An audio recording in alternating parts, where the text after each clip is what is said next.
Hello, and welcome to the Reykjavík Newsdesk. I'm Andie Sophia, and these are the week's top stories in Iceland. If you like the content that you see here, be sure and like and subscribe. And if you really like the content that you see here, check out the Patreon in the description below to see what kind of goodies you can get by sending just a little bit of extra money our way. But now, the week's top stories. There's an update on the ongoing labor dispute between the labor union Epling and management. Most notably that the strikes and the lockout have been postponed because the state arbiter came forward with a new proposal for both parties. Good news. So voting for this new proposal will begin on March 3rd and will conclude on March 8th. Details are a little bit fuzzy, but what we do know so far is that Solveigana Jónsdóttir, who is the president of the labor union Epling, has been happy with the proposal, in particular with the pay rises. However, Halldór Benjamin Þorbergsson, who is the chair of SA, now that's the company that represents management, he is unhappy with the proposal. Specifically, he's unhappy with the fact that workers who are intending to go on strike will be getting retroactive pay raises. Both Solveigana and Halldór Benjamin were a bit cagey about whether or not they were going to recommend to their colleagues to vote in favor of this proposal, but we will find out on March 8th when voting concludes. With that being the case, if you have booked a hotel room in Iceland after March 8th, I would highly recommend calling that hotel to see if they have any contingency plans in place. Whether they do or they don't, maybe consider making other arrangements, such as visiting Iceland a little bit later in the spring. But for now, fingers crossed that both sides will be happy with the agreement that's been put before them. In other news, Heimildin reports that the Ukrainian ambassador to Iceland, Olga Dobrova, has criticized the newspaper Morgunblad, specifically for the decision to run a column by the Russian ambassador to Iceland, Mikhail Noskov, on February 2nd, which had some rather interesting contentions regarding why Russia has invaded Ukraine. In response to this, Olga told Morgunblad to do better, to be factual, even though we're talking about a column. She warned Morgunblad of the dangers of becoming a mouthpiece for the Russian government. Whether or not Morgunblad will respond or abide by Olga's request remains to be seen. In other news, the chair of the labor union VR, Ragnar Ingolfsson, has pointed out that the rent in the capital area is now higher than what some minimum wage earners are earning. As one example, he pointed to an ad for a 3-room apartment, which was being listed at 375,000 kroner, whereas the lowest wage earners are making 367,000 kroner before taxes.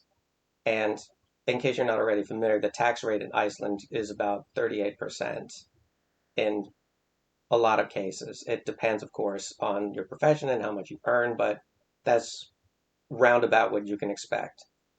So I'm sure a lot of my American viewers are very familiar with the situation of minimum wage not being able to cover rent. Members of Reykjavík City Council and Parliament have put forward proposals to cap rents in the past, but so far none of these proposals have yet been ratified. We'll see how things turn out. Got an update on the volcano, or is it? RÚV reports that Askja, which I'd reported before, had shown some interesting behavior in terms of seismic activity and ice on top of it melting.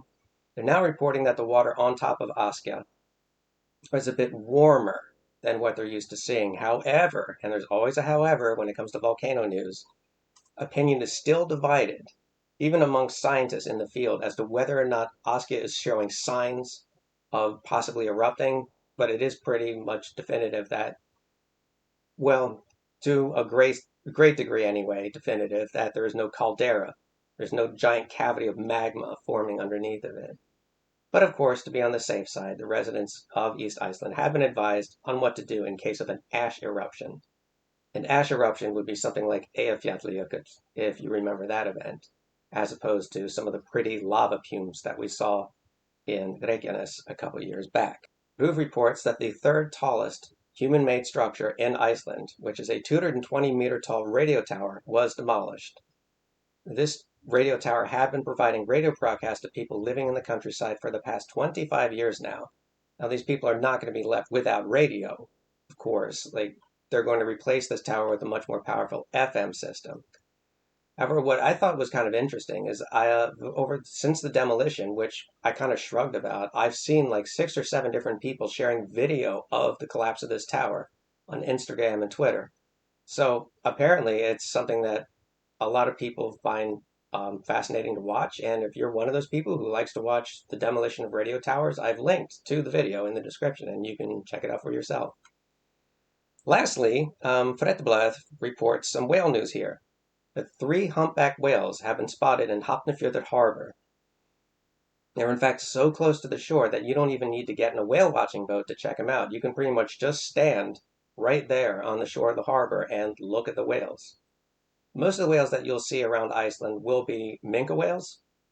Humpback whales are not known for coming this close to shore, although they can be seen further out to sea. So if you're in Iceland when you watch this and you're going to be around, by all means, do get down to Hafnarfjörður and check it out, because whales, like volcanoes, are very capricious, and they go their own way.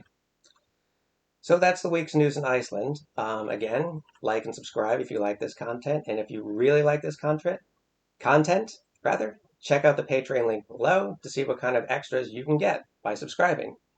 Which reminds me, I want to thank Corinne Vasquez and Marion Ward for subscribing on the $20 level, as well as Stephen Ellis and Vivi Kalbahel-Schaffner, who subscribed to the $10 level. Now, folks who subscribe to the Patreon in February will be getting these extras in March, and those who subscribe at this level in March will get these extras in April, etc., and so on. It's just a good way of keeping things organized. The video about the political parties in Iceland, I'm proud to say, will be coming out within the next 2 weeks. So stay tuned for that.